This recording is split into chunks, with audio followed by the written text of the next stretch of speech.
नमस्कार शेतकरी मित्रांनो, माऊली ॲग्रो या आपल्या यूट्यूब चॅनलवरती आपल्या सर्वांचं स्वागत आहे. शेतकरी मित्रांनो, राजमा या पिकाचं बियाणं जर आपल्याला घरच्या घरी ठेवायचं असेल, परंतु बऱ्याच शेतकऱ्यांचं असं काय होतं, तर मळणी यंत्रामध्ये ज्यावेळेस आपण राजमा मळणी करतो त्यावेळेस बराच राजमा हा फुटत असतो. मग अशा वेळेस शेतकऱ्यांसमोर एक प्रश्न निर्माण होत असतो की मग राजमा पिकाचं बी न मेहनत करता चांगल्या पद्धतीचं चांगल्या क्वालिटीचं बी आपण कशा पद्धतीने निवडू शकतो. तर याविषयी आपण सविस्तर माहिती या व्हिडिओमध्ये पाहणार आहोत, त्यामुळे व्हिडिओ हा आपला शेवटपर्यंत नक्की पहा. तर शेतकरी मित्रांनो, राजमा मळणी सुरू झालेली आणि राजमा पिकाच्या बियाणाचा जर आपण विचार केला तर भरपूर प्रमाणामध्ये बियाणं खर्च करण्यासाठी पैसे लागतात. मग अशा वेळेस शेतकरी काय करत असतो, तर मग घरच्या घरी बियाणं हे धरत असतो.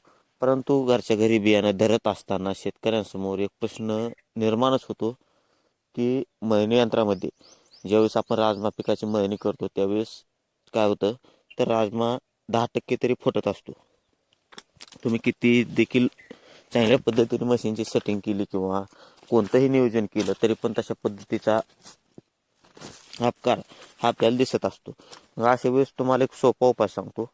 तर ज्यावेळेस आपण मळणी करतो, ढिगाऱ्याखाली जो खाली साचलेला राजमा असतो जो फुटून आता आपण व्हिडिओमध्ये ज्या पद्धतीने बघत असाल त्या पद्धतीचा जर राजमा असेल तर तो राजमा आपण चांगल्या पद्धतीने चांगला करून मशीनच्या सहाय्याने देखील करू शकता.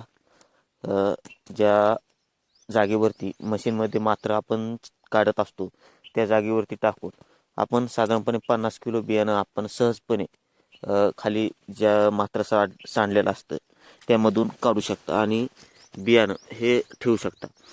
अशा पद्धतीचं बियाणं धरण्याचं कारण काय आहे, तर बियाणाचा जर बाजारभावाचा किमतीचा विचार केला आपण तर 3 ते 4 हजारापर्यंत बॅग आहे, ती पण 25 किंवा 30 किलोची.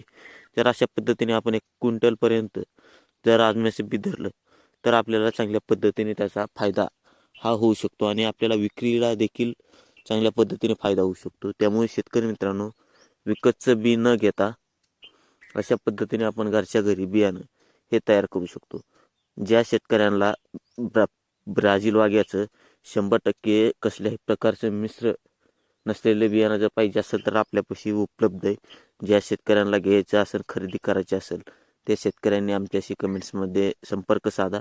आपल्याला घरपोच बियाणं हे चांगल्या पद्धतीने आणि कमी दरामध्ये भेटून जाईल. तर शेतकरी मित्रांनो, व्हिडिओ कसा वाटला? व्हिडिओ जर आवडला असेल तर व्हिडिओला आपले लाईक करा, यूट्यूब चॅनलला सबस्क्राईब करा आणि फेसबुकवरती पाहत असाल तर आपल्या फेसबुक प्रोफाईलला फॉलो नक्की करा, कारण की आपण अशी शेतीविषयक नवनवीन माहितीपूर्ण व्हिडिओ आपल्यासाठी बनवत असतो.